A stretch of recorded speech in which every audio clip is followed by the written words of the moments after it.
अच्छा, नाणम अठ्ठवीयपम, ज्ञान का भेद करते हैं तो ज्ञानोपयोग के, अब दर्शनोपयोग के 4 भेद कल पढ़ के आए। तो दर्शनोपयोग के अपने चक्षु, अचक्षु, अवधि और केवल दर्शन पढ़े। अब ज्ञानोपयोग के 8 भेद। तो ज्ञानोपयोग के 8 भेद में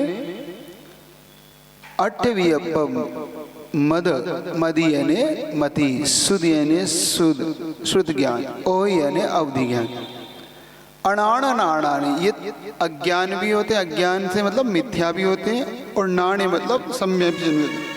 तो 3 ज्ञान मिथ्या भी होते हैं, 3 ज्ञान समीचीन भी होते हैं। तो मति ज्ञान, श्रुत ज्ञान, अवधि ज्ञान ये समीचीन होते हैं। कुमति, कुश्रुत की अवधि ये मिथ्या होते हैं। ये 6 हो गए। फिर मनोपर्यय और केवल ज्ञान, पच्चक परोक्ष भेयम च, इसमें क्या भेद है? परोक्ष और प्रत्यक्ष का इसमें विशेष तौर से भेद है।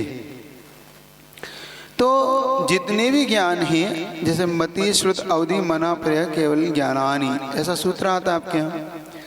तो ये इन ज्ञानों में आद्य परोक्षम एक सूत्र आता है तत्वार्थ सूत्र के अंदर आपका, है ना, आद्य परोक्षम। तो आगे के जो 2 ज्ञान है, मति ज्ञान और श्रुत ज्ञान, ये परोक्ष ज्ञान है, जो यहाँ पर कह रहे पच्चक परोक्षम च। तो परोक्ष मतलब ये किसी के माध्यम से होते, इसमें मीडियम चाहिए।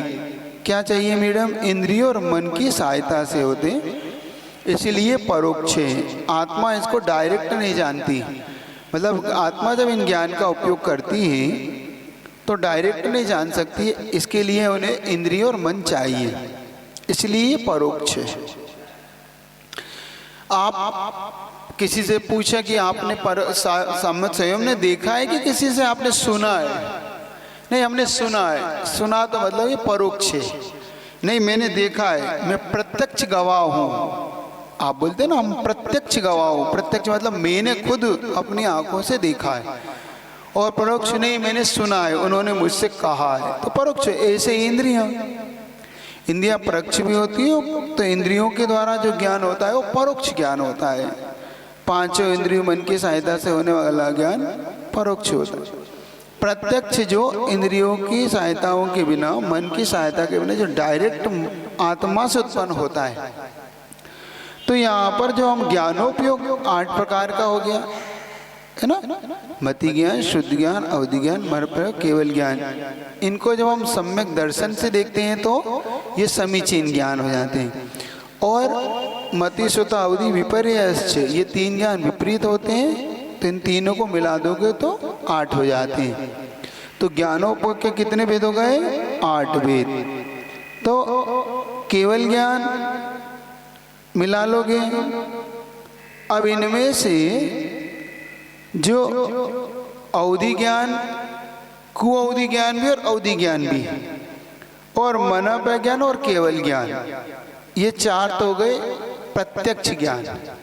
अवधि ज्ञान, कुअवधि ज्ञान भी प्रत्यक्ष ही है, परोक्ष नहीं है, याद रखना। हाँ, क्योंकि वो भी आत्मा से हो रहा है, भले ही वो कुए। बाकी जो 4 हैं, मति ज्ञान, शुद्ध ज्ञान, अवधि ज्ञान, है ना, और कुमति, कुश्रुत, कुअवधि। तो कुअवधि को छोड़ दो और अवधि को छोड़ दो, तो मति ज्ञान, शुद्ध ज्ञान, कुमति और कुश्रुत ज्ञान, ये 4 ज्ञान परोक्ष है। वैसे परोक्ष के 2 भेद अपन ने मति शुद्ध किए, लेकिन 2 मिथ्या ज्ञान को और जोड़ लोगे तो ये 4 हो जाएंगे। और 3 ज्ञान जो अवधि, मनोपर्यय ज्ञान, केवल ज्ञान को जोड़ा, इसमें कुअवधि और जोड़ लोगे तो ये भी 4 हो जाएंगी। तो ऐसे अगर बनाओगे तो 4 ज्ञानोपयोग प्रत्यक्ष है और 4 ज्ञानोपयोग परोक्ष है। ऐसा भी एक भेद आप बना सकते हैं। अब परोक्ष को लेके अपन चलेंगे तो परोक्ष मुख्य रूप से किस बात को लेके चल रहा है? अपन ने जान लिया कि इंद्रियों और मन के सहायता से। तो मति ज्ञान के लिए विशेष तौर से आँख से पहले देखेगा, स्पर्श इंद्रिय से पहले स्पर्श करेगा, फिर रसना से चखेगा, घ्राण से सूंघेगा, कर्ण से सुनेगा। तो सुनेगा, फिर आत्मा उसको जानेगी, अवग्रह करेगी, फिर इया करेगी, फिर धारणा, अवाय करेगी, फिर धारणा बनाएगी। तो मति ज्ञान के जब हम भेद करेंगे तो इसके और भी भेद करेंगे तो आपको 363 आपके जो भेद होते हैं ना, 336 जो भेद देते हैं आपको देखने को आगे मिलेंगे। मुख्य रूप से आपको अवग्रह यह अवधारणा और इनमें मति ज्ञान पांचों इंद्रियों मन, इससे गुणा करोगे तो ये बन जाएंगे आपको, गिन लो ना, ऐसे कर लो, मैं बताता रहा हूँ आपको, आप अपने उससे नहीं करो। तो अवग्रह ये अवधारणा 4 हो गए और ये 6 हो गई, 5 इंद्रियों मन, तो इनसे गुणा करोगे तो 24 हो जाएगा, क्योंकि एक एक के सब में जोड़ोगे तो 624 हो गए। फिर आप जब इनको 12 प्रकार का जो होता है आपका और ज्ञान, बहुविध, एकविध, क्षिप्र अक्षिप्र, निषिद्ध अनिषिद्ध, उक्त अनुक्त और ध्रुव अध्रुव, इनको 12 से करोगे तो अपने आप ही 12 से 24 का गुणा करोगे तो हाँ 288 ऐसे बनेगा आपका। अब व्यंजना अवग्रह के और करोगे आप तो व्यंजना अवग्रह में चक्षु और मन के बिना, ऐसा वहां पे चक्षु और मन क्यों ले लिया? क्योंकि चक्षु डायरेक्ट पदार्थ को ध्यान के नहीं जानता, वो दूर से जान लेता है। बाकी इंद्रियां स्पर्श इत्यादि करके जानती, जैसे गंध जब तक नाक से टच नहीं जाए तब तक नहीं जानती, स्पर्श से टच ना हो जाए तब तक नहीं जानती, कान में शब्द चले ना जाए और जीवा पे वो पदार्थ आ ना जाए तब तक आप उसको बता नहीं सकते कि क्या वस्तु है, मत ज्ञान काम नहीं कर सकते। तो चक्षु और मन के बिना आप लगा लेना वहां पे आप, है ना, और इसका गुणा कर देना आप 4 और 4 8 से, तो ये हो जाएगा आपका। तो टोटल आपके 336 वेद ऐसे बनते चले जाएंगे। आपके 336 वेद को हम इस तरीके से बना लेना वहां पे। तो यहाँ पर आपके जो भेद बनेंगे तो परोक्ष रूप से ज्ञान के आपके, और इसके और उपभेद तो असंख्यात लोक प्रमाण है इसके, आप और भी उपभेद बनाओगे इंद्रिय और मन के तो और भी बनाते चले जाओगे, तो मति ज्ञान के और भी असंख्यात भेद। ये तो सिर्फ मूल रूप से आपको समझाने के लिए उन्होंने अपने भेद बना के आपको बताए वहां पे। फिर आगे आप चलोगे तो श्रुत ज्ञान को, तो श्रुतम मति पूर्वकम, श्रुत ज्ञान किसके द्वारा होगा? मति ज्ञान के द्वारा। तो मति ज्ञान के द्वारा होने वाला ज्ञान श्रुत ज्ञान होगा।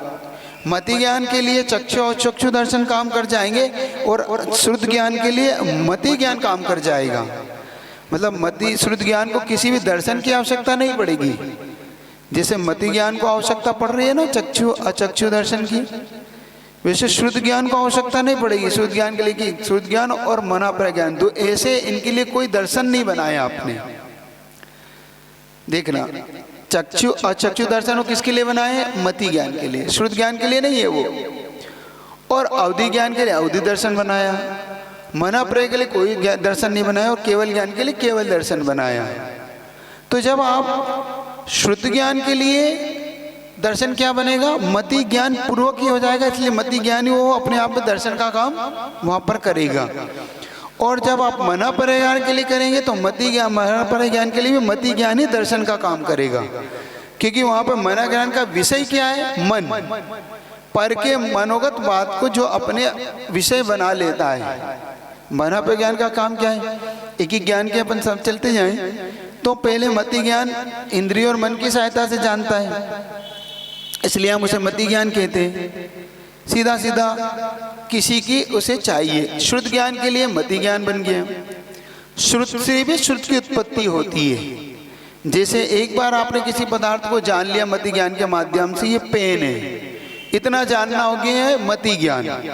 फिर आपने इस पेन का जो उपयोग जाना, ये पेन किस कंपनी का है, ये कौन से कलर का है, ये किस प्रकार से लिखता है मिटता है, ये हो गया श्रुत का विषय, है ना। जैसे आपने मति ज्ञान से जान लिया ये पेन, बस इतना जानना क्या काम था मति ज्ञान का।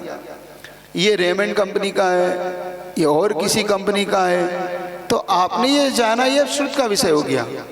अब आगे ये पूरा श्रुत से श्रुत चलता चलेगा आपका। ये लाल कलर का है, ये नीले कलर का है, ये पीले कलर का है, ये अब श्रुत से श्रुत। अब इसमें मति ज्ञान का रोल खत्म हो गया, मति ज्ञान यहीं पे स्टॉप कर गया। तो श्रुत से श्रुतांतर जो चलेगा वो श्रुत ज्ञान का विषय बनता चला जाएगा। आप कितने लंबा चौड़ा बना लो, आपको सारा श्रुत इसमें आगे सम्मिलित होता जाएगा। ये कौन है, ये कहाँ से आया, ये व्यक्ति क्या करता था, ये व्यक्ति का नाम क्या है, ये जो जान रही किसका काम है, श्रुत का क्या। मति ज्ञान ने उस व्यक्ति को देखा और श्रुत ज्ञान ने उसकी जो आगे की सारी जानकारियां लेना शुरू करी। ये कहाँ रहता है, ये क्या पढ़ता है, इसके कौन सा बिजनेस है, ये सब श्रुत का विषय है ना। अब ये श्रुत का विषय, इसका सब्जेक्ट यहाँ पे हो गया। श्रुत एक होता है श्रुत जिसको अपन ये बोलते हैं, यहाँ पे अपने को उससे नहीं लेना है। जो श्रुत अपन आगम को बोलते हैं यहाँ वो नहीं विषय लेना है। एक बात ये आपकी निगाह में रखना, यहाँ श्रुत से सब्जेक्ट लेना है, मति ज्ञान से जो आगे का विषय ज्ञान का बना रहा है उसका नाम श्रुत। श्रुत भी है ना। अब इस श्रुत शब्द एक जैसा हो सकता है, कहते हैं अर्थ शब्द एक हो, कई अर्थ होते हैं और अर्थ के कई भाव होते हैं। एक शब्द का होने पर भी कई अर्थ निकलते उसके, और अर्थ निकलने पे भी कई भाव उसके निकलते हैं। हम एक ही अर्थ को ना निकाले ना एक ही भाव को पकड़े। तो जो श्रुत ज्ञान का यहाँ पे विषय बन रहा है, तो उनने कहा कि भाई श्रुत ज्ञान के द्वारा जाना हुआ। फिर आपने जाना अवधि ज्ञान से। अवधि ज्ञान का जो विषय बनता है वो 4 प्रकार की चीज को लेके बनता है, द्रव्य, क्षेत्र, काल और भाव। और सब्जेक्ट किसको बनाता है, वो पुद्गल को। पुद्गल के अलावा किसी को सब्जेक्ट नहीं बना सकता। जो पुद्गल द्रव्य है आपका, वो पुद्गल द्रव्य को अपना विषय बनाता है, पुद्गल द्रव्य को ही अपना विशेष तौर से लेके चलता है उस। हाँ, क्योंकि वो सिर्फ मूर्त पदार्थ को जानता है। अवधि ज्ञान अमूर्त पदार्थ को नहीं जान सकता। ये 4 ज्ञान है, मति, श्रुत, अवधि और मन पर। ये सिर्फ पुद्गल और मूर्त। मूर्त किसका विषय, पुद्गल का। इसलिए पुद्गल के अलावा किसी को अपना सब्जेक्ट नहीं बनाएगा। ये मात्र सब्जेक्ट बनाएगा अपने मूर्त विषय। तो अब द्रव्य क्या, द्रव्य का मतलब हुआ जैसे नो कर्म इत्यादि के माध्यम से ये सब द्रव्य कहलाता है ना। पुद्गल द्रव्य, पुद्गल से साथ जो जीव द्रव्य का साथ है, तो किसी जीव द्रव्य की आप पर्याय किसी अवधि ज्ञानी मुनि महाराज से पूछे तो बताता है।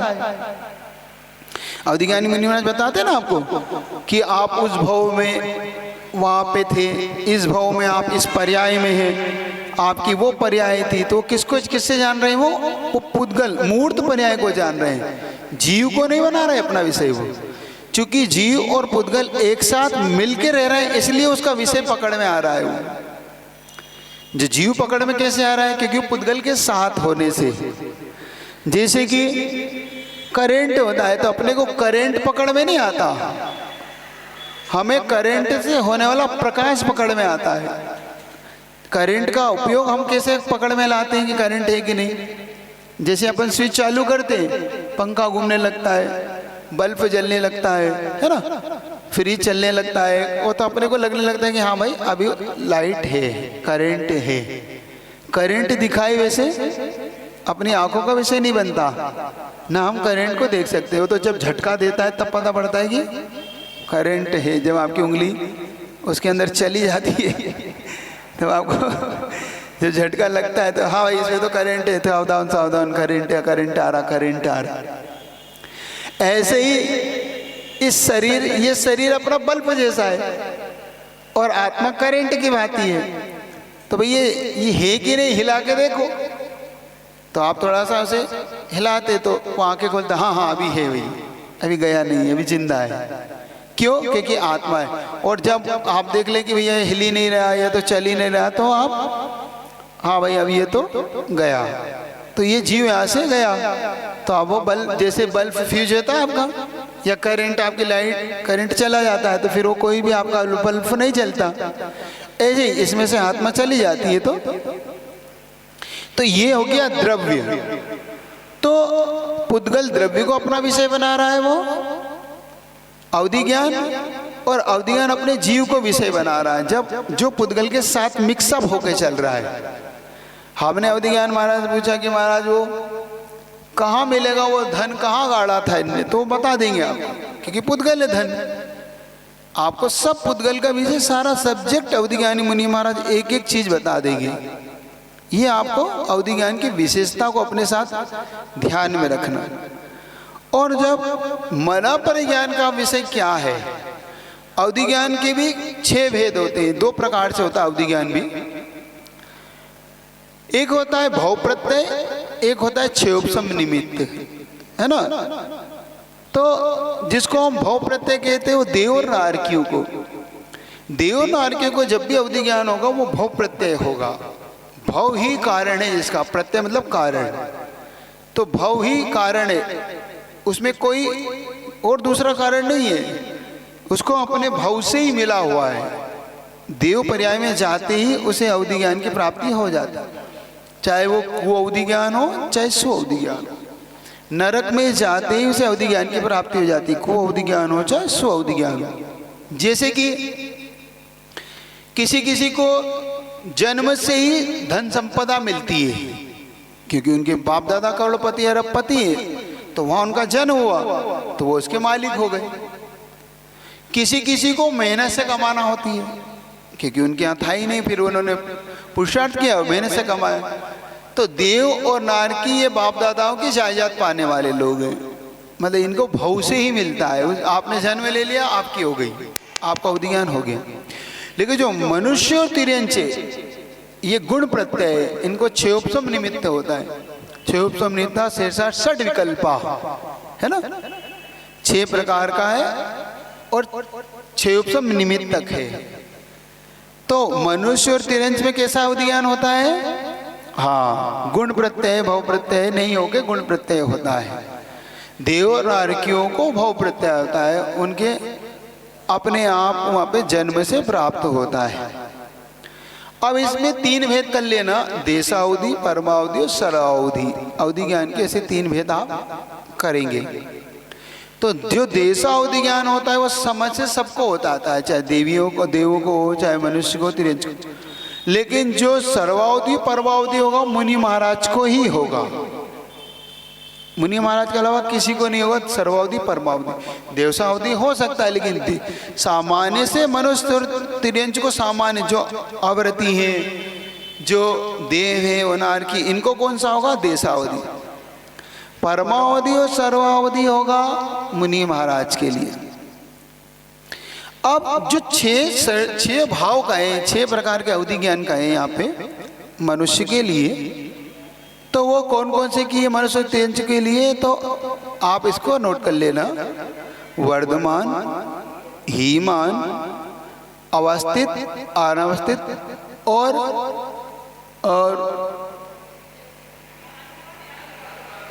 नहीं, अनुगामी और अननुगामी, 6 लगाना। वर्धमान, हीमान, अवस्थित, अनवस्थित, अनुगामी और अननुगामी। वर्धमान का मतलब बढ़ता हुआ, जो अवधि ज्ञान अपनी क्षयोपशम के साथ बढ़ता है, मतलब कभी कभी, हाँ, वर्धमान, हीमान, अवस्थित, अनावस्थित और अनुगामी और अननुगामी। तो जो अवधि ज्ञान बढ़ता है, बढ़ता चला जाता है, कभी कभी कोई बिजनेस है एकदम बढ़ता चला है, ग्रोथ करता चला जा रहा है, बढ़ता चला रहा है कि भाई ये तो बढ़ते चले, इसका नाम वर्धमान। वर्धती थी वर्धमान, जो बढ़ता चला जाता है उसका नाम वर्धमान है। जो घटता चला जाता है, जो है वो भी घाटा और लग गया, तो वो हीमान है, वो धीरे धीरे घट रहा है, तो वर्धमान, हीमान। अवस्थित, अवस्थित मतलब जैसा है वैसा, ना बढ़ा ना घटा, जितना था उतना। अनवस्थित, कभी बढ़ता रहता है कभी घटता रहता है, ये हो गया अनवस्थित। फिर हो गया अनुगामी, जैसे गाय और गाय का बछड़ा, गाय अपनी माँ का अनुगमन करता रहता है, वो पीछे पीछे चलता रहता ना, ऐसे ही एक भाव से दूसरे भाव में साथ जो चला जाए, एक क्षेत्र से दूसरे क्षेत्र में साथ चला जाए, उसका नाम है अनुगामी। एक क्षेत्रानुगामी, एक भवानुगामी। तो क्षेत्रानुगामी का मतलब हुआ एक क्षेत्र से दूसरे क्षेत्र में जाता हो, जरूरी नहीं कि सबका ज्ञान जाता हो। जैसे देवों का उनका अवधि ज्ञान जाएगा उनकी ध्वज दंड तक, जिस विमान में रहते उससे ऊपर नहीं जाता, और नीचे के क्षेत्र में आते हैं जब तो नीचे आता है, तो ये क्षेत्रानुगामी हो गया। हो गया भवानुगामी, जैसे आदिनाथ भगवान सर्वार्थ सिद्धि से चय हुए और यहाँ पर आए मनुष्य पर्याय में, तो उनके साथ आता है वो अवधि ज्ञान, उनके साथ रहा, देव पर्याय में भी रहा, मनुष्य पर्याय में। इसको बोलते हैं भवानुगामी, एक भव से दूसरे भव में भी जो उनको अवधि ज्ञान प्राप्त हो रहा है, इसका नाम है भवानुगामी। ठीक है, अब आ गया 6 भेद हो गए। तो वर्धमान बढ़ता हुआ अभिज्ञान, हीमान घटता हुआ अवधि ज्ञान, अवस्थित यानी ना घट रहा है ना बढ़ रहा है, अनवस्थित जो ज्ञान कभी बढ़ जाता है कभी घट जाता है, अनुगामी जो साथ साथ चलता है, वो क्षेत्रानुगामी भी हो सकता है भवानुगामी भी हो सकता है। जो ज्ञान अवधि ज्ञान एक क्षेत्र से दूसरे क्षेत्र जाए वो क्षेत्रानुगामी, जो अवधि ज्ञान एक भव से दूसरे भव में जाए वो भवानुगामी, और जो अननुगामी न वो क्षेत्रानुगामी भी हो सकता है भवानुगामी, मतलब एक देश क्षेत्र दूसरे क्षेत्र में नहीं जाता, वो नहीं रुक जाता है कि वो उनका किसी किसी की अवधि ज्ञान 25 किलोमीटर है, किसी किसी की रेंज 50 है, किसी की 1 कोस, किसी की 2 कोस, किसी की कहीं पल्ले कहीं किलोमीटर है उनके, है ना। तो उनके साथ साथ जब जाएगा वो तो अनुगामी होगा। अब वो 25 किलोमीटर से इनकी रेंज है, उसके बाद अपने आप ही वो ज्ञान स्टॉप को प्राप्त हो गया, तो क्षेत्रानुगामी नहीं हुआ ना वो, क्योंकि दूसरे क्षेत्र में जा ही नहीं रहा वो। कभी कभी आपका मोबाइल होता है, जैसे आपका मोबाइल समझ लो, मोबाइल को कोई टावर नहीं मिलता है तो आपका मोबाइल काम नहीं करता है, कितनी कॉलिंग करो लगती नहीं आपको, तो आपकी कॉलिंग नहीं लग रही, इसका मतलब भाई ये अनुगामी नहीं है आपके घर तक।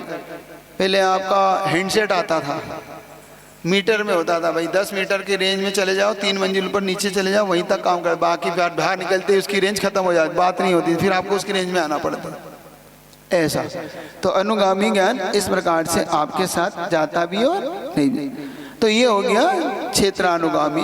तो क्षेत्रानुगामी और इस प्रकार से क्या भवानुगामी, एक भव से दूसरे भव में जो ज्ञान आपके साथ जाता है, तो ये अवधि ज्ञान के। तो इस प्रकार से आप केवल ज्ञान का विषय कल देखेंगे। तो इस प्रकार से मति ज्ञान, श्रुति ज्ञान, अवधि ज्ञान, मन प्रयोग, केवल ज्ञान, और इनकी 3 विपरीत, ये 8 प्रकार के उपयोग। तो नाणम अट्ठव्यपम, जो ज्ञान के 8 विज्ञ, जो 2 प्रकार का है, अन्नाण नाणानी, अज्ञान और ज्ञान के भेद से 2 प्रकार का। इस प्रकार से आपका विषय